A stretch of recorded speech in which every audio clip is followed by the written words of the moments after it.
Ini adalah impact wrench atau mesin pembuka baut. Oke, kali ini kita akan ngajak teman-teman untuk mereview detail barang yang saya beli ini, dan ini mungkin barang yang baru booming ya akhir-akhir ini, karena banyak teman-teman yang melihat ini di video-video mekanik atau di bengkel-bengkel, karena ini merupakan sebuah alat yang meringankan pekerjaan. Dan teman-teman yang bukan bengkel, pemakaian pribadi pun harus memiliki barang ini, karena ini termasuk barang yang bisa memperingankan pekerjaan kita ketika khususnya kita membawa kendaraan. Misalkan pas mobil mogok, banyak kempes untuk membuka baut roda, daripada kita menggunakan kunci shock yang masih manual, tentu akan sangat menguras tenaga. Oke, ini kita bongkar, masih segel ya, dan sudah mendapatkan hardcase atau tasnya, macam kayak kita kalau beli tools perkakas rumah pada umumnya. Tapi ini untuk casingnya benar-benar sangat-sangat bagus, bisa dilihat dari detailnya. Ini ibarat dari finishingnya, ini barangnya kelihatan niat ya, bisa dilihat. Biasanya kalau merek-merek murah, pada bagian sisi-sisi seperti ini kan ada sisa-sisa plastik cor-coran yang tidak rapi, tapi kalau ini bisa presisi dan rapi. Nah, Dongcheng. Oke teman-teman, ini adalah impact wrench yang baru saya beli dengan merek Dongcheng. Kemudian kita akan buka barangnya. Kita membuka seperti biasa, dan 3, 2, 1. Oke, kita langsung disambut oleh buku garansi ya. Oke, kita bisa lihat di sini ada buku garansi. Jadi untuk Dongcheng ini di kalangan para mekanik atau para bengkel punya nama ya, karena kita ketahui bersama Indonesia sekarang punya banyak sekali produk-produk Cina membanjiri, mulai dari teknologi, alat perkakas, bahkan sampai pakaian pun Cina jualan. Oleh karena itu kita harus bisa menseleksi mana produk-produk Cina itu yang bagus, berkualitas, dan memberikan barang yang sesuai dengan harganya. Karena pada beberapa kasus kalau kita beli barang Cina itu kita beli fitur, tidak beli durability atau keawetan. Oke, sedangkan kembali untuk ke Dongcheng ini, di dunia perkakas ini merupakan pendatang baru yang merupakan produk global. Jadi teman-teman harus pahami dulu kalau produk-produk Cina itu ada namanya produk generik, ada produk global. Bedakan dua hal itu ya. Produk global itu adalah produk yang memang dari produksi, kemudian distribusi, sampai ke garansi itu diatur oleh merek ini sendiri. Sedangkan untuk produk generik itu adalah produk yang diproduksi oleh perusahaan secara massal tapi tidak pakai merek. Nah, nanti perbedaannya apa untuk barangnya nanti saya kasih contoh. Kita lihat dulu untuk kartu garansinya di sini. Kita ketahui bersama karena Dongcheng itu adalah produk global, maka dia sangat percaya diri dengan mereknya. Di close up sedemikian rupa, kemudian ada auto reset atau bengkel resminya. Jadi di sini kita akan mendapatkan untuk kertas garansi selama 2 tahun ya. Jadi kalau ada apa-apa dengan barang yang kita beli dengan merek Dongcheng, akan kita mendapatkan kejelasan untuk garansinya. Oke, kemudian ini untuk alamatnya. Jadi untuk alamatnya itu kalau di Indonesia kurang lebih ada 15 kota ya yang sudah terauto reset. Ada Jakarta, Bandung, Semarang, Jogja, Klaten, Purwokerto, Surabaya, Jember, Denpasar, Medan, Jambi, Palembang, Tanjung Karang, Manado, Ujung Pandang atau Makassar, dan Jayapura. Jadi bahkan lingkup Indonesia Timur pun ada, meskipun titiknya tidak sebanyak di Jawa. Oke ya. Yang pertama kita disambut kartu garansi, kemudian yang kedua ada manual book atau manual toolsnya. Jadi di sini ada menjelaskan tentang bagaimana cara penggunaan, kemudian bagian-bagiannya, dan di sini dibonusi karet pengaman. Kemudian ada kunci shock ukuran 22 bawaan dari Dongcheng. Di sini seperti judul kita membeli impact. Oke, di sini ada impactnya, kemudian baterainya ada 2. Kemudian di sini ada charger dan ada klip untuk tali. Nah, ini opsional mau dipasang atau tidak. Kalau misalkan pekerjaan kita baru ada di ketinggian, takut impactnya jatuh, biasanya ini menggunakan ini teman-teman, klip. Kemudian nanti ada sabuknya. Nampaknya ini sabuknya tidak disertakan. Biasanya di sini udah ada kayak tali tas itu ya teman-teman, yang dari kain yang hitam itu, tapi ternyata ini cuma ada klipnya, nggak ada strapnya, tali strap. Oke, nggak apa-apa, nggak masalah karena ini jarang dipakai. Nah, yang tentu menjadi fokus utama kita itu adalah ini impactnya teman-teman. Nah, oke teman-teman, di sini kita sudah melihat ada impact DCPB 488. Nah, ini bisa kita lihat detailnya, cordless brushless impact range, dan di sini ada nomor serinya. Kemudian di sini ada voltasenya 20 volt, kemudian ada gambar impact ini 3500 per menit. Kemudian di sini ada torsinya itu mencapai 2400 Newton meter per menit ya. Jadi di sini untuk detailnya made in China dan ini nama perusahaannya. Oke, pada bagian bawah ini ada tombol ya, untuk pilihan teman-teman ketika nanti untuk low, middle, kemudian high. Ini untuk mengatur kecepatan putaran pada bagian jaknya ini. Oke ya. Kemudian ini yang bawah ada soket untuk baterainya.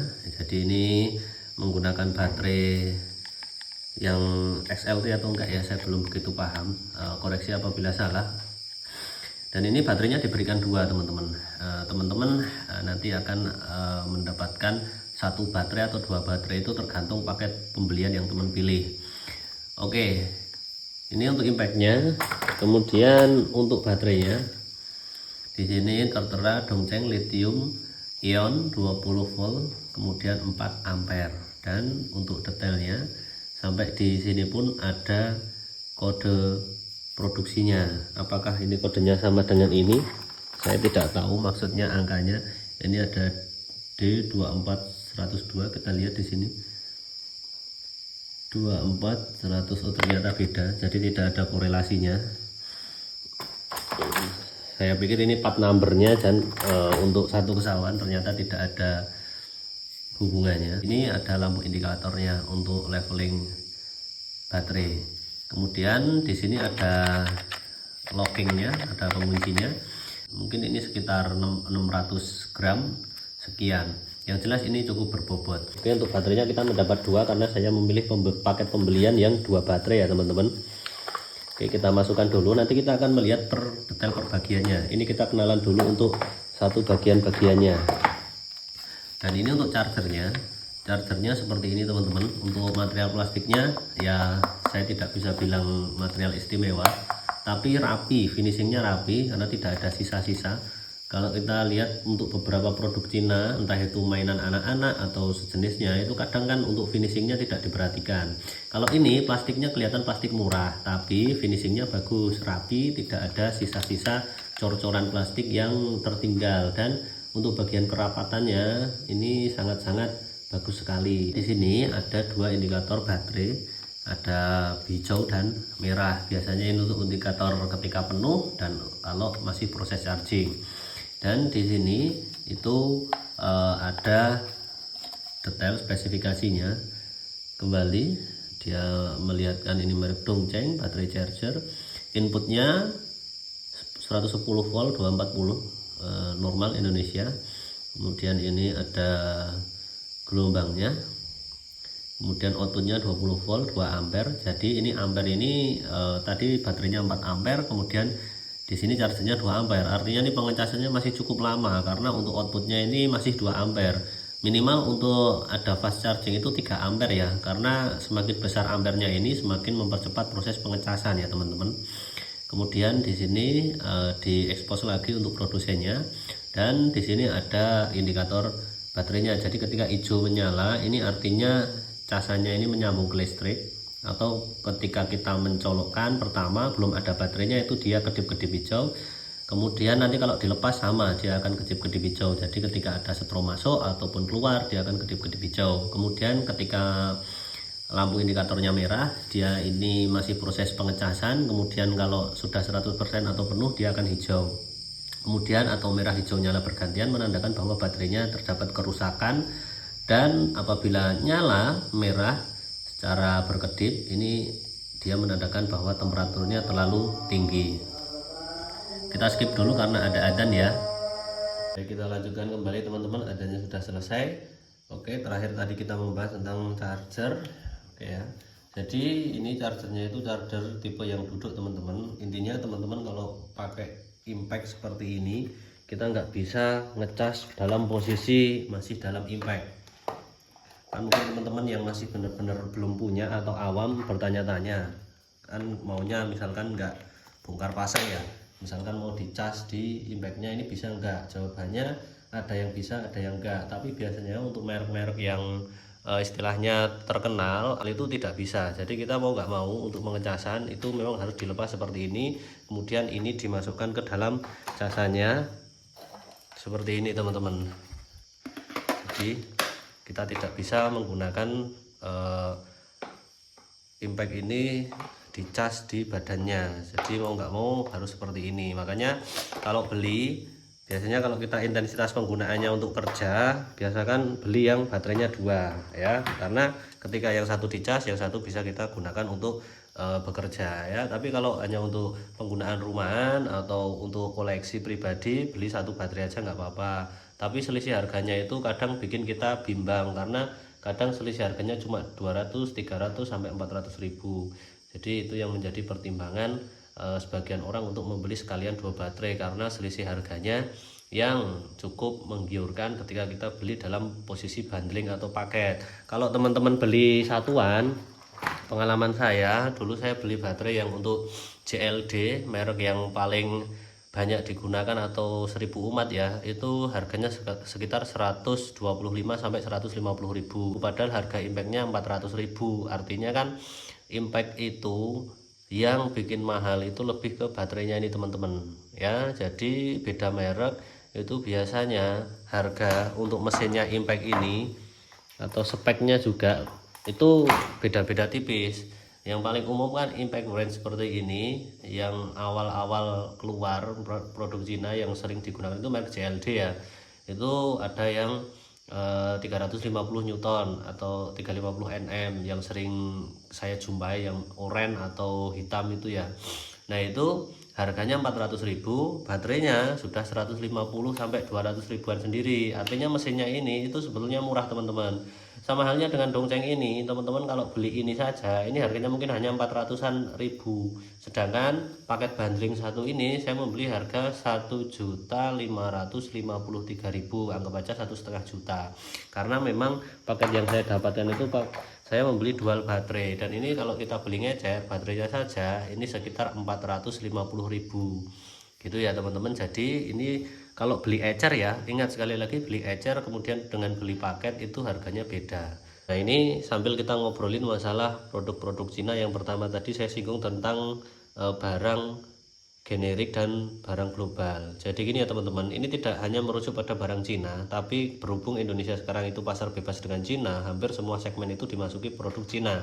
Nah ada produk generik, ada produk global. Kalau Dongcheng ini termasuk produk global, yang artinya dari produksi, kemudian pemasaran, kemudian garansi itu diatur oleh nama perusahaan secara pribadi tadi. Ada ini merek Jiangsu Dongcheng MAE Tools. Nah ini intinya ini dia pakai holdingnya ini. Kemudian kalau produk generik itu adalah produk yang diproduksi oleh produsen peralatan di Cina sana, tapi dia tidak pakai merek. Contohnya ini teman-teman. Nah ini biasanya harganya memang lebih murah untuk produk generik seperti ini. Ini adalah bore tuner atau grinder ya. Jadi ini produk generik.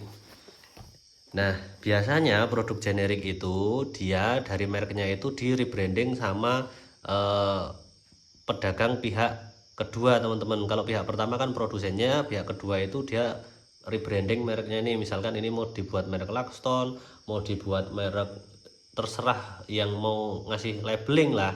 Nah biasanya produknya ini pertama lebih murah, yang kedua ciri-cirinya itu pakai stiker teman-teman. Jadi dari pabrikannya itu cuma box seperti ini biasa, belum ada stiker. Kemudian dari pihak yang nomor 2 itu dia resellernya itu ngasih stiker lagi, dikasih merek dia. Jadi mungkin teman-teman kalau beli produk Cina yang murah itu biasanya nemuin barang yang sama. Oke ya, barang yang sama, kualitas yang sama, tapi mereknya beda. Oke, ini kita singkirkan dulu. Ini kita belajar yang paling basic tentang barang generik dan barang global. Nah ini adalah alat untuk biasa saya nyuner atau motong-motong benda kecil ya, biasanya untuk nyekir klep. Nah ini kalau produk generik itu dari pabrikan itu dia buat secara massal seperti ini. Nah kemudian di sini tuh dikosongin teman-teman, sama penadah pihak kedua, saya nyebutnya penadah, itu dikasih stiker lagi, ini dikasih merek dia. Nah kemudian ini dipasarkan dan dikasih harga yang lebih murah. Jadi teman-teman bisa nemuin barang yang persis seperti ini secara fisik tapi mereknya beda, itu wajar, itu namanya barang generik. Berlaku juga untuk yang impact brand seperti ini. Jadi teman-teman mungkin nemuin beberapa impact itu yang dijual murah di bawah 500.000, bahkan ada beberapa yang dengan teknik pemasaran yang sangat viral ya. Sekarang yang baru rame itu APR ya. APR itu rame banget karena memang banyak mekanik yang pakai dan testimoninya itu torsi, kemudian keawetannya itu memang luar biasa. Intinya kalau untuk bekerja harian itu udah ngatasin lah, dengan harga yang murah kita dapat spek yang lumayan. Biasanya kalau produk Cina itu selalu gimmick di spesifikasi kalau untuk yang murah-murah ya, yang non global. Kalau yang global itu ya sedengan kayak orang jualan merek-merek yang udah terkenal, misalkan kayak Modern, kayak DeWalt, seperti Makita dan sejenisnya, atau perangkat-perangkat produsen perkakas tools yang sudah terkenal dan memang global ya. Jadi kalau yang merek-merek antah berantah misalkan seperti JLD, kemudian ada Rayem, kemudian ada Luxton kayak gini juga, kemudian ada Kamole, kemudian macam-macam. Nah itu bisa dipastikan itu adalah barang generik yang pembuatnya itu sama tapi di rebranding oleh penjual kedua yang macam-macam itu. Jadi intinya ada produsen, ada tengkulak. Nah tengkulaknya itu ngasih merek. Jadi permainan harga itu biasanya tipis-tipis, harga sekitar di 300 ribuan, itu mereknya macam-macam. Nah itulah barang generik. Apakah barang generik itu selamanya lebih jelek? Enggak teman-teman, saya tidak bermaksud untuk merendahkan barang generik itu, enggak. Tapi kalau saya pribadi, kenapa saya memutuskan untuk mencoba dongceng ini, yang jelas kalau barang generik pertama harga nggak bisa nipu. Harga 300 ribuan itu kadang sering gimmick tulisan di baterai, misalkan ini ya, ada yang tulisannya 88 99V.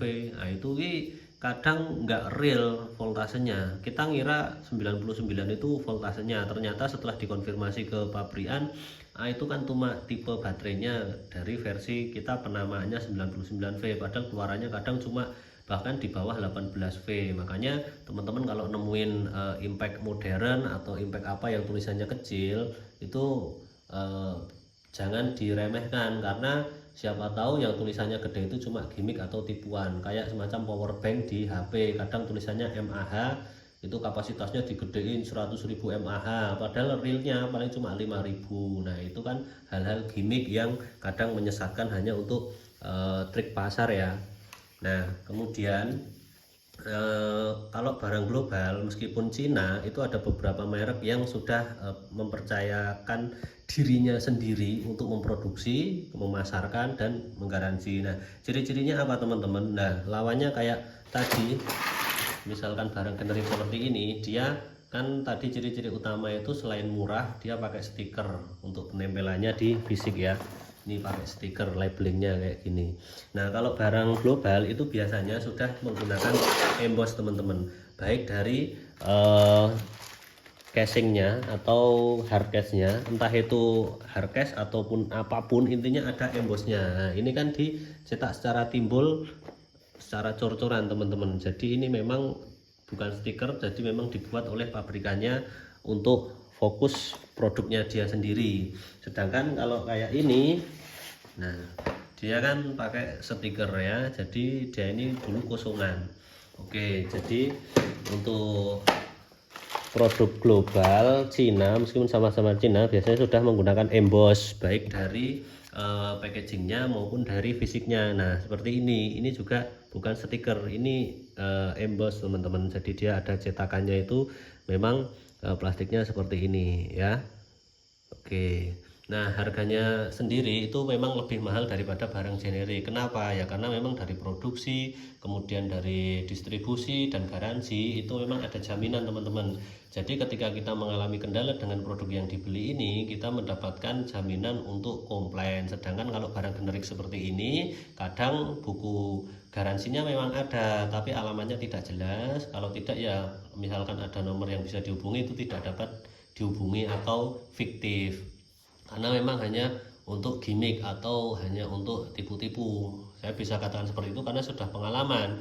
Coba aja kalau nggak percaya, beli barang murah kemudian untuk alamat atau nama perusahaannya pasti tidak jelas, ataupun apabila dihubungi tidak bisa. Oke teman-teman, kemudian hal kedua yang pengen saya sampaikan ke teman-teman berkaitan dengan pengenalan impact ini. Tadi kan kita sudah bahas tentang generik dan global. Yang teman-teman awam perlu ketahui, impact itu ada 3 macam bentuk yang seperti ini. Jangan disamakan ya teman-teman pemula. Sekali lagi ini saya tunjukkan untuk pemula ya, bukan untuk yang sudah pro atau sudah mekanik handal. Karena zaman sekarang itu kebanyakan seperti ini. Impact itu kan dulunya impact manual angin ya, pakai kompresor itu biasanya untuk membuka baut tronton, dan teman-teman bisa lihat di bengkel-bengkel ban ya, untuk membuka baut. Nah pakai sistem angin. Sekarang sudah ada impact elektrik seperti ini. Kadang teman-teman nggak bisa membedakan. Kalau saya tak kasih 3 hal yang membedakan jenis-jenis impact. Yang pertama, bentuk seperti ini itu ada ya, bor listrik teman-teman. Jadi bentuknya seperti ini, pakai baterai seperti ini, baterai terpisah. Oke ya. Jadi tapi jaknya di sini itu adalah bor teman-teman. Biasanya ini mulutnya lebih maju, panjang dan kecil. Jadi itu hanya bisa untuk digunakan untuk melubangi, mengebor kayu, besi dan sejenisnya, tergantung nanti mata bornya apa. Tapi dia tidak punya kemampuan torsi atau pukulan. Jadi impact torsi itu, impact itu kan pukulan ya, torsi itu tenaga. Jadi kalau yang dikatakan impact itu pasti dia selain memutar rotasi, dia juga punya pukulan. Nah sedangkan kalau bor itu dia tidak punya impact, tapi torsinya itu lebih ke depan ya. Jadi untuk melubangi itu kan dia kekuatan atau impactnya itu ke depan. Oke. Kemudian dia tidak punya pukulan, artinya tidak ada impact untuk menggetok agar baut terbuka, karena memang fungsinya beda. Fungsinya itu untuk melubangi atau pekerjaan yang lebih enteng ya. Nah itu yang pertama, bor listrik. Yang kedua itu ada namanya impact driver. Impact driver itu mulutnya juga tidak seperti ini, tapi bentuk fisiknya seperti ini teman-teman. Impact driver itu digunakan untuk skrup atau pekerjaan yang lebih enteng dibanding impact wrench seperti ini. Biasanya digunakan untuk membuka baut-baut kecil atau memasang skrup. Biasanya digunakan untuk orang-orang yang bekerja di ketinggian, misalkan masang plafon, kemudian mekanik kabel, mekanik listrik, mekanik AC, itu untuk membuka atau memasang skrup yang baut cacing. Nah sedangkan yang terakhir adalah impact wrench seperti ini. Nah impact wrench seperti ini itu dia memang pekerjaan yang tergolong berat ya, karena memang dari juknya ini menggunakan juk setengah. Ini bisa kita gunakan kerja utamanya itu dia untuk membuka baut teman-teman. Jadi bukan hanya skrup lagi. Kalau tadi kan impact driver itu untuk membuka skrup ya.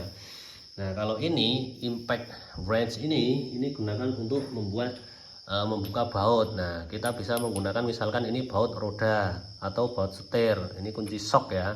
Biasanya kalau di mobil kita itu kan pakai kunci yang ukuran 21. Ini saya ada ukuran 22 mili. Kemudian di sini ada ukuran 24 mili sepertinya ini. 24 ya. Nah ini kita tinggal cari yang paling cocok sama baut yang akan kita lepas. Biasanya misalkan kalau mobil itu ada yang baut 22, ada yang 19, ada yang 21, ada yang 22. Misalkan ini yang paling umum itu ukuran 22 ya. ukuran 22. Ada juga yang 21, yang paling umum misalkan kijang itu 21. Nah ini tinggal kita masukkan ke dalam, karena ini jaknya ini ukuran setengah ya, ini 4 sisi setengah. Nah kalau masih baru ini masih agak susah, karena di sini ada per bekasnya untuk pengunci. Jadi ini pengaman agar ketika nanti muter dia tidak lompat. Nah kita tinggal dorong teman-teman. Nah ini sampai ini belum masuk sempurna karena ini masih baru.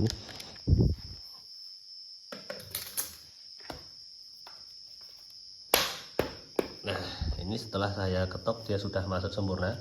Nah, di sini teman-teman bisa lihat ada posisi seperti ini. Di sini ada LED-nya. Ini kalau impact yang sudah mahal harganya di atas 1 juta biasanya ada delay. Lampunya ini akan mati setelah beberapa detik. Kalau yang masih murah itu biasanya dipencet, nyala, dilepas saklarnya mati. Nah, ini posisi netral, ini di tengah-tengah teman-teman. Jadi di sini itu ada untuk membuka dan menutup. Kalau tengah-tengah dia tidak bisa dipencet teman-teman ya. Ini. Nah kalau dipencet sini, ini untuk membuka teman-teman. Jadi impact ini bisa untuk membuka dan mengencangkan baut. Misalkan ini untuk membuka, saya pencet di sini untuk penandanya jempol. Untuk membuka dia akan bergerak ke berlawanan arah jarum jam. Nah ya. Kemudian untuk yang tombol satunya kita pencet, ini untuk yang dari telunjuk kita pencet, ini untuk mengencangkan. Nah oke. Dan ini ada levelingnya teman-teman. Kalau untuk dongceng ini kita pencet ini segini dia pelan ya. Kalau kita pencet dalam dia akan lebih kencang. Nah tidak semua impact punya fitur seperti itu. Jadi ini dia ada levelingnya, kan ada yang cuma on off aja. Nah tapi sekarang kebanyakan sudah pada punya leveling sih untuk impact yang murah-murah juga. Jadi begitu teman-teman. Tapi saran saya impact seperti ini hanya digunakan untuk membuka baut saja atau mengendorkan. Kalau untuk mengencangkan ini sebetulnya bukan tujuan utama dari impact ini, meskipun ada fitur untuk ke arah jarum jam atau mengencangkan, karena pada bagian ini tidak dikasih kekuatan full untuk mengencangkan. Kalau mengencangkan saya sarankan pakai kunci torsi dilakukan secara manual, karena itu akan jauh lebih spesifik dan tidak merusak impact ini ya teman-teman. Nah kemudian misalkan mau hanya untuk mengencangkan baut tapi tidak pol buat kencengnya, ini bisa hanya untuk membantu kita biar tidak banyak memutar secara manual pakai kunci atau pakai tangan ya.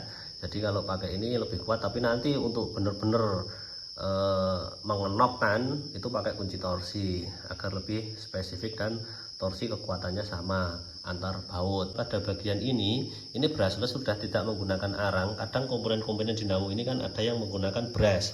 Nah biasanya contohnya seperti ini, benda ini masih menggunakan brush. Pada bagian sampingnya itu ada kotak seperti ini, dan biasanya dikasih suku cadangnya di dalam. Ada brush. Nah ini teman-teman, atau ada yang menyebut arang. Nah kemudian untuk impact-impact zaman sekarang dia sudah brushless atau tidak menggunakan brush. Untuk suaranya ini sangat enak sekali. Nah di sini teman-teman bisa ngatur untuk kecepatannya. Oke ya, di sini ada levelingnya. Jadi teman-teman bisa lihat di sini ada L, M, H. L itu untuk low atau paling pelan, M itu untuk middle atau medium, kemudian yang high itu untuk high atau yang paling cepat. Kemudian yang paling sana itu ada namanya auto. Nah ini untuk hanya berlaku untuk fitur melepas. Kalau untuk mengencangkan nggak bisa. Oke teman-teman, ini untuk yang low. Nah kalau mau pindah ini harus berhenti dulu, nggak bisa langsung dipindah. Kita pencet sekali ke L, lagi ke high. Oke ya, kemudian kita pindah ke ini untuk mengencangkan ya, karena kita belum pindah ya. Ini masih mengencangkan berarti. Oh ya, mengencangkan ada levelingnya. Kalau mengencangkan nggak bisa auto teman-teman. Nah auto ini, fitur auto ini hanya bisa ketika untuk membuka. Kita pindah ya. Nah ini baru bisa pindah ke auto. Tuh ada gambar merahnya, ini otomatis nanti impact ini akan mati ketika bautnya sudah kendor ya. Jadi coba Nah, dia akan mati padahal ini masih saya pencet. Nah, ini fitur auto. Karena kenapa ada fitur seperti itu? Takutnya nanti ketika baut, kalau tidak ada autonya ini, misalkan di ketinggian tetap muter terus, bautnya bisa lepas padahal udah kendor ya. Jadi itu fitur auto itu dia akan berhenti sendiri ketika sudah bautnya kencang, tidak ada kencang atau sudah kendor. Tuh, berhenti sendiri kan. Nah, tapi hanya berlaku untuk mengendorkan, kalau untuk mengencangkan tidak bisa gitu teman-teman. Nah, untuk bagian sini itu biasanya ada baut seperti ini, tanam mur ya. Ini untuk tempat strap, jadi untuk tali tadi kita dapat ini. Nah, ini dapat di samping itu tadi teman-teman. Oke, tapi ini jarang dipakai. Nah, jadi tugas teman-teman, nah ini beli mata sok ini ukuran setengah. Ini ukuran mata soknya itu ada yang setengah, ada yang 3/4. Kalau untuk ukuran pekerjaan ringan ini pakai yang ukuran setengah ini aja karena lebih banyak opsional. Nah, kalau masih baru ini agak susah melepasnya teman-teman. Nah, karena ada magnetnya juga, ada safety-nya ini, knob safety-nya ini. Jadi ini biar tidak terlempar. Nah, gitu teman-teman. Jadi kalau beli impact yang harganya agak lumayan seperti ini, itu biasanya aksesorisnya nggak banyak, cuma dapat itu. Kalau beli yang murah-murah itu biasanya mata soknya dapat banyak, dari yang kecil sampai yang gede, maksimal biasanya ukuran 22. Nah gitu teman-teman, sudah sangat panjang video ini dibuat. Semoga bermanfaat dan menambah wawasan baru bagi teman-teman semua. Apabila ada pertanyaan, kritik dan saran, tinggalkan di kolom komentar. Sekian, wabillahi taufiq wal hidayah. Wassalamualaikum warahmatullahi wabarakatuh.